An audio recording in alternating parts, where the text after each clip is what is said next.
Aí agora vem no outro ponto que você perguntou, que são as pessoas, tá? As pessoas que estão preparadas para a tecnologia, isso a gente ouve também desde sempre, tá? Então quando sai o rádio, né, sai a TV, putz, o cara fica agora o dia inteiro na TV, você vai pegar charges, né? Toda vez que vem tecnologia, você vai vendo charges realmente falando, isso aqui muda, não muda. Mas eu diria que a gente está entrando num momento agora que é um pouco mais crítico, tá? Ele é mais crítico porque você literalmente vai poder viver dentro da tua casa. Quando a gente está falando de metaverso e etc e tal, você literalmente vai trabalhar, ter tudo ali na sua frente. E se eu pego um metaverso Full HD, ou se ele tem pelo menos 12K de resolução, né, um óculos de 12K de resolução, e se você mexer a cabeça e ele não tem né, e você não tem um delay, né, você tem um poder computacional de renderização do que está acontecendo lá dentro. Você tem uma inteligência artificial que te entende, cara, e ela consegue fazer você trabalhar exatamente naquilo que você quer, e etc. Esse mundo vai ficar muito mais gostoso para você do que o mundo físico. Você vai para o Japão, você vê um monte de lugar, etc. e tal, e quando você sai desse mundo, você tem que ir andando para pegar um copo de água na geladeira. Então, o que acontece? Cara, se fosse meu filho, por exemplo, puta, o cara precisa ter uma fazenda, o cara tem que aprender a andar na grama, ele vai ter que aprender a respirar um ar puro, ele vai ter que aprender um monte de coisa, e ele vai ter isso também. Só que a gente vai ter que combinar essas coisas. É interessante que a natureza meio que mostrou isso, que no Covid foi para dentro de casa e você viu que todo mundo quis ir para a natureza, quis ir para sítio, etc, e fugir da cidade. Né? Então a gente já entendeu que o ser humano tem essa propensão instintivamente de, opa, eu não quero esse negócio. Está conectado com o mundo físico. Está conectado com o mundo físico. Mas, se você pegar uma geração nova que nasce jogando videogame, etc, tal, talvez ela perca isso. Interessante. E aí a gente tem que estar atento. Porque se ela perder isso... A conexão com o mundo real. Conexão com o mundo real. Né? Aí a gente vai ter problemas que a gente não sabe quais são. Sim. E depressão, com certeza, é um deles. Né? E... Que o mundo virtual é mais atrativo, né? Ele é mais atrativo, ele é mais tudo, mas, de novo, a liberação de dopamina, serotonina, etc e tal... Cara, você vai ter que liberar de forma biológica para ele, né? De forma artificial. Vai ter que tomar um comprimido de dopamina, um de serotonina para ver o negócio.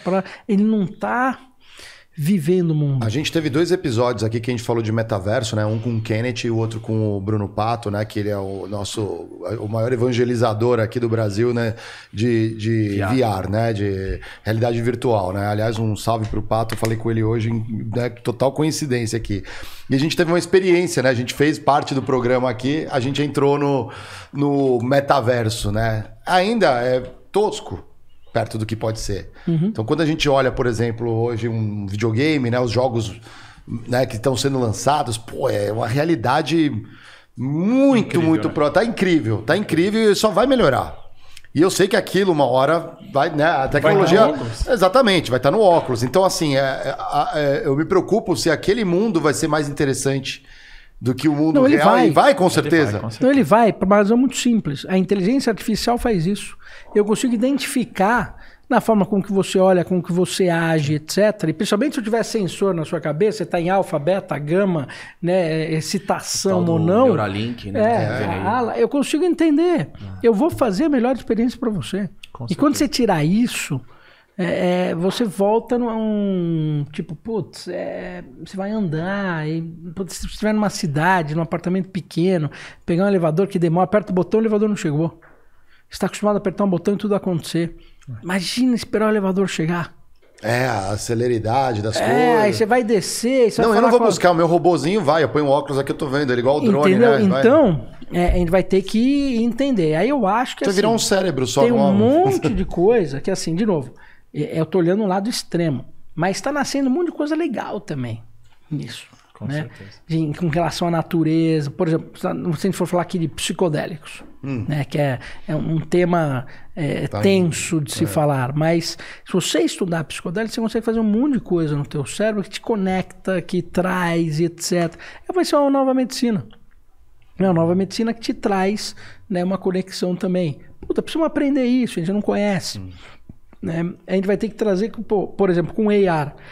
AR é legal, porque o virtual... Você entra dentro da caixinha.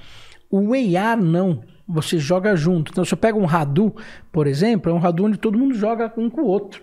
Né? Então, puta, isso aqui é legal, porque se você jogar um com o outro, foi até legal. Eu entrevistei uma vez um menino que ele tinha problema paraplégico, etc. Só mexia a cabeça, mas ele era um streamer.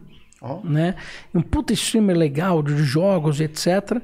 Aí quando eu mostrei o que era um AR e o que era o Radu, né, que o Radu você joga as bolinhas e vem, etc. Ele deu um insight legal e falou, poxa, então com isso eu poderia criar tipo um futebol, alguma coisa, um esporte que a tecnologia supre o que eu não consigo fazer. E o que eu consigo fazer eu uso, então a gente poderia ter, né, um puta game que eu podia participar sem ser de uma forma virtual. O melhor dos dois mundos. É o melhor dos dois mundos. Então, o AR, na minha opinião, ele é muito mais poderoso. Por isso que você pega, por exemplo, a Microsoft ou a Apple, estão apostando mais no AR. A combinação é muito legal.